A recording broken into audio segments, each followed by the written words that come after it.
Een graad als 18, een mooi veld. Ja, de omstandigheden binnen perfect voor sportclub Heerenveen. Dat Fretion onkaam is in Spanje.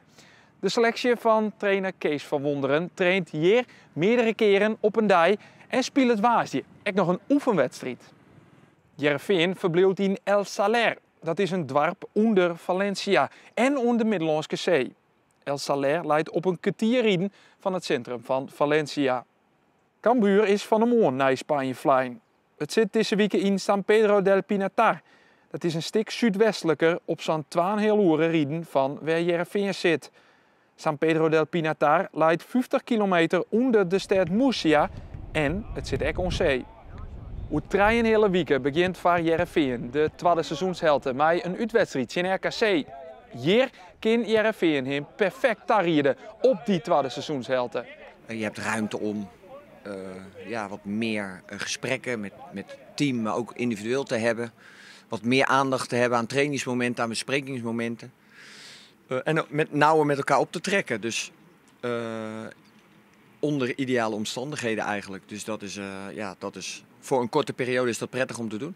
De doelman van sportclub Heerenveen, Andries Noppert, is er deze week net bij. Hij zou een weekend waarom kwam uit Qatar en had eerst nog even vakantie.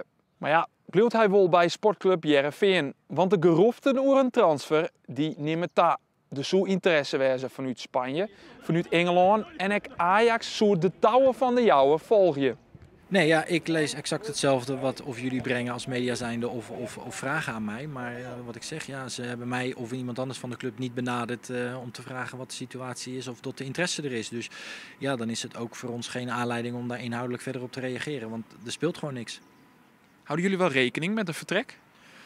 Nou, we houden wel rekening met interesse. Ik bedoel, we moeten niet onze ogen sluiten voor de realiteit. Hij heeft gewoon fantastisch gedaan. Dat is voor hem goed. Op het hoogste podium wat je maar kan wensen. Ja, dan is het niet gek als daar interesse zou ontstaan. Maar nogmaals, tot op heden is die er niet. Morgen hier traint sportclub Heerenveen hier weer. Een reportage daarvan is morgen te zien bij Omroep Friesland.